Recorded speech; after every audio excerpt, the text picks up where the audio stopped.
Hello friends, welcome to the next class of Learn English with Rosie Vittal. So आज we have a new set of errors. So let us start. Would you mind to tell the name of the author? क्या आप मुझे लेखक का नाम बताने का कष्ट करेंगे? तो हमने पिछली वीडियो में भी शायद सीखा कि वुड यू माइंड के बाद वी यूज़ आईएनजी। कुछ वर्ब्स ऐसे होते हैं जिनके बाद आईएनजी ही प्रेफरेबली यूज़ किया जाता है। सो वुड यू माइंड के बाद वैसे तो वर्ब के बाद वर्ब आए तो we can use infinitive as well, but there are certain places, कुछ जगह ऐसी हैं जहाँ पर आईएनजी ही यूज़ किया जाता है। So would you mind telling the name of the author? क्या आप लेखक का नाम बताने का कष्ट करेंगे? ये एक फॉर्मल सी रिक्वेस्ट है। Everything will be delayed. अब डिले मीन्स होता है लटकाना, देरी करना। तो अब ये पैसिव वॉइस है क्योंकि थिंग नहीं लटकाएगी, थिंग खुद लटक जाएगी। So everything will be delayed यानी हर काम लटक जाएगा। If everybody got up late, अगर सब कोई देर से उठे। अब इसको अगर हम ग्रामेटिकली देखें तो ये बिल्कुल ठीक है, और हमें यहाँ पर ऐसा कुछ टाइम का रेफरेंस, टाइम का कुछ हिंट नहीं दिया हुआ जिससे कि हमारे ऊपर बंदिश लगे कि ये कंडीशनल टाइप फर्स्ट में बनना चाहिए या सेकंड में बनना चाहिए या थर्ड में बनना चाहिए। तो ये कंडीशनल टाइप फर्स्ट में बनाते हैं क्योंकि यहाँ पर ये फर्स्ट का रूल है, ठीक है। तो इफ़ फर्स्ट में क्या आएगा? फर्स्ट फॉर्म यानी simple present tense. If everybody gets up late. अब प्रॉब्लम क्या होती है कि हम हिंदी इसकी जब करते हैं तो हम इसको ऐसे बोलते हैं जैसे फ्यूचर में बोल रहे हो कि अगर सब देर से उठेंगे तो सारे काम लटक जाएंगे। हम भले ही हिंदी में कह रहे हैं कि अगर सब लेट उठेंगे, पर हमको यहाँ विल शल नहीं लगाना। House ever hardly do you whip the horse.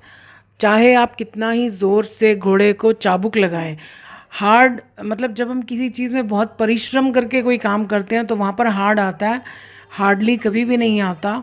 Hardly आता है जब हम नेगेटिव संख्या या मात्रा बता रहे हों या कोई काम बता रहे हों। मतलब इसमें हम हिंदी में कहते हैं मुश्किल से, लेकिन मुश्किल का मतलब डिफ़िकल्टी नहीं है यहाँ पर।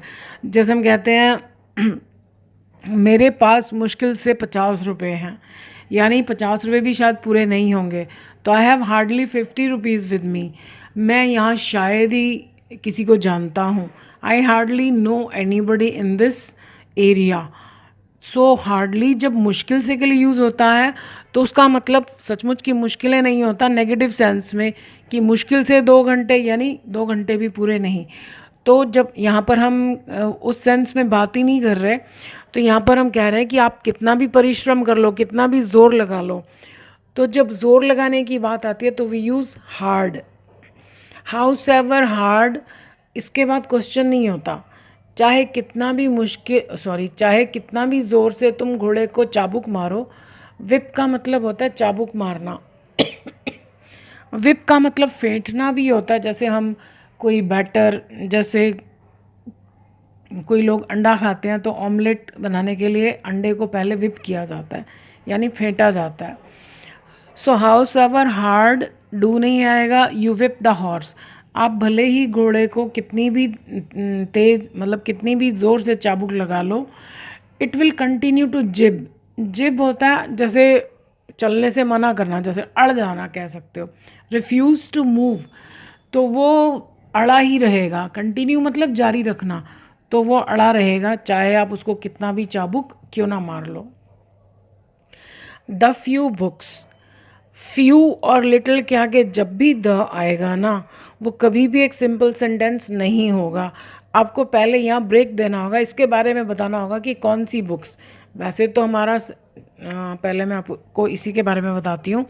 द फ्यू बुक्स, जो थोड़ी बहुत किताबें। कौन सी जो थोड़ी बहुत किताबें? जो मेरे पास हैं। यहाँ पर हमको एक मिनी सेंटेंस बनाना पड़ेगा जिसका सब्जेक्ट भी होना चाहिए, वर्ब भी होना चाहिए।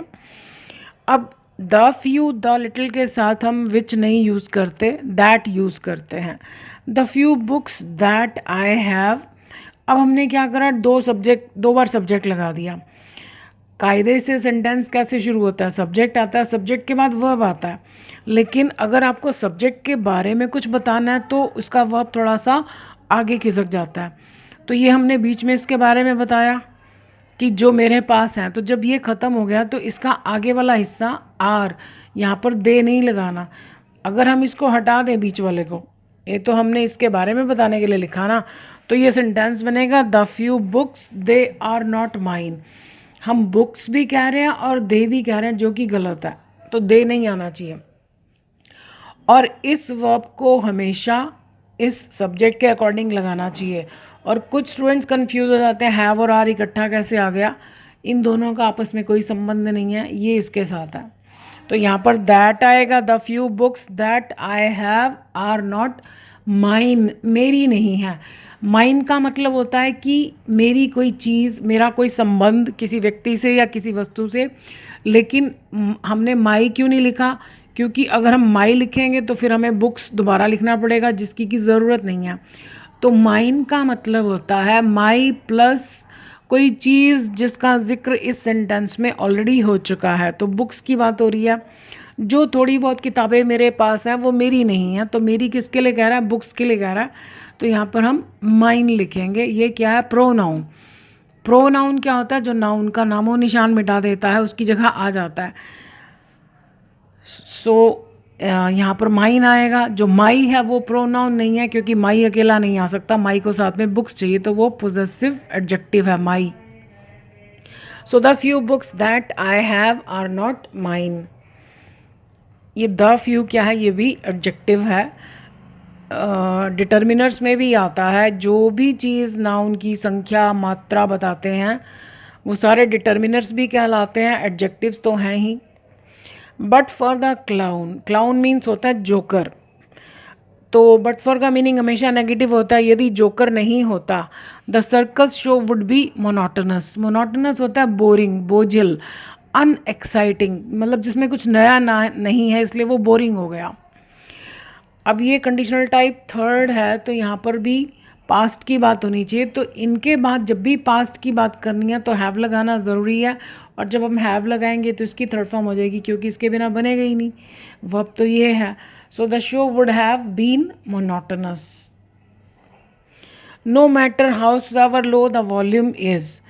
अब जब हाउस एवर आता है तो अकेला आता है हाउस एवर, और अगर हमने नो मैटर लगा दिया तो फिर नो मैटर के बाद हमको सिर्फ हाउ चाहिए, फिर ये सो एवर को निकाल देते हैं। नो मैटर हाउ लो, कोई फ़र्क नहीं पड़ता कि कितना धीमा द वॉल्यूम इज़, आवाज़ का लेवल है। आई फील डिस्टर्ब्ड, मैं डिस्टर्ब फील करता ही हूँ, मतलब मुझे बिल्कुल शांति चाहिए अपना काम करने के लिए। फील के फ़ौरन बाद अगर वर्ब आ रहा है तो कोई भी टेंस हो, we always use third form of verb.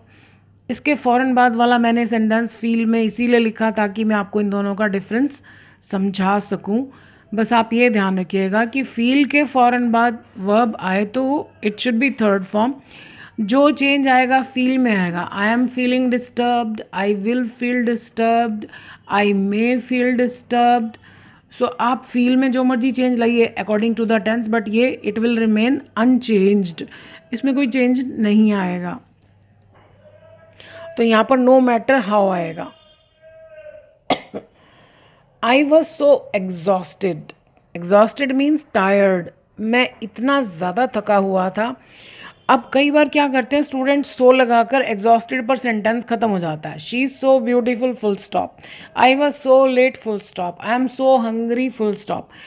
सो लगाकर यहाँ पर एडजेक्टिव लगाकर फुल स्टॉप लगा देना गलत है। अगर आपने सो लगा दिया तो आपको दैट लगाकर उसका परिणाम बताना पड़ेगा कि मैं इतना भूखा हूँ, कि आपको की लगाकर उसका बताना पड़ेगा कि आप पर उसका क्या असर हो रहा है।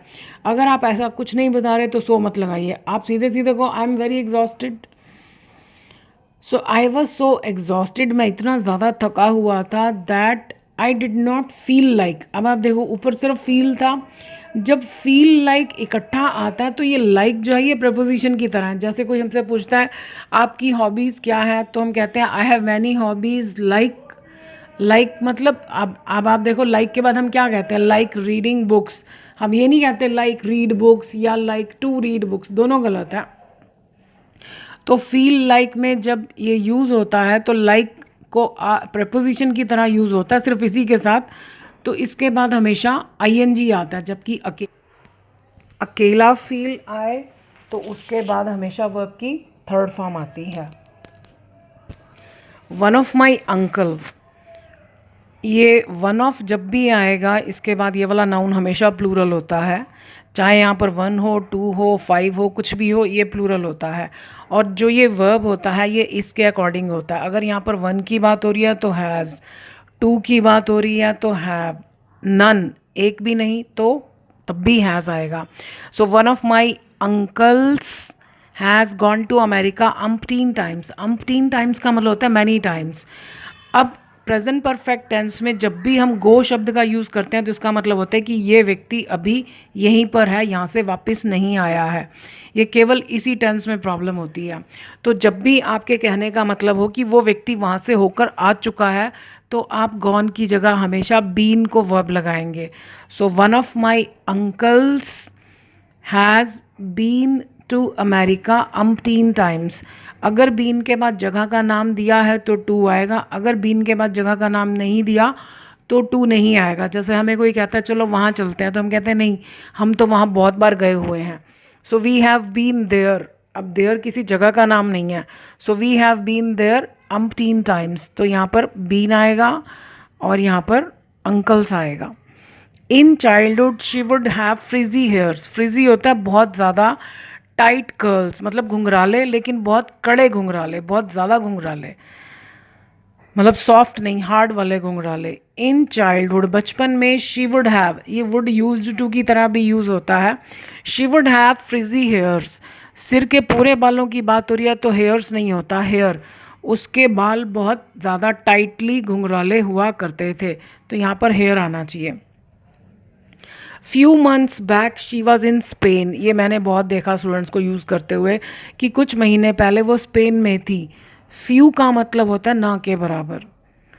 अ फ्यू, जैसे हम कहते हैं ना कोई विरला ही व्यक्ति होता है जो हमेशा सच बोलता है। Few people, few people speak truth, तो यहाँ पर ए आना चाहिए। A few months back she was in Spain. She drank the little water. जब भी आप फ्यू और लिटिल के साथ द लगाएंगे तो पहले आपको इसके बारे में ज़रूर बताना पड़ेगा कौन सा। आप खाली वाटर के बाद फुल स्टॉप नहीं लगा सकते। She drank the little water, उसने पी लिया जो थोड़ा बहुत पानी। Which she found in the tumbler, tumbler means glass. अब यहाँ पर WH फैमिली नहीं आती। That she drank the little water that she found in the tumbler. और अगर हम यहाँ कुछ भी नहीं लिखे तो भी चलेगा क्योंकि हमारे पास कंप्लीट सेंटेंस है, यानी क्लॉज है, सब्जेक्ट है, वर्ब है, सब कुछ है, तो हम इसको नहीं भी लगाएंगे तो चलेगा, लेकिन विच नहीं लगाना। अगर लगाना है तो that. She drank the little water she found in the tumbler. So I hope आपको मज़ा आया होगा, बहुत कुछ नया सीखा होगा। सो हमेशा की तरह कहूँगी कि अगर आपको लगे कि ये वीडियो किसी के काम आ सकती है तो ज़रूर शेयर कीजिएगा। I wish you all the best. Thank you for watching this video.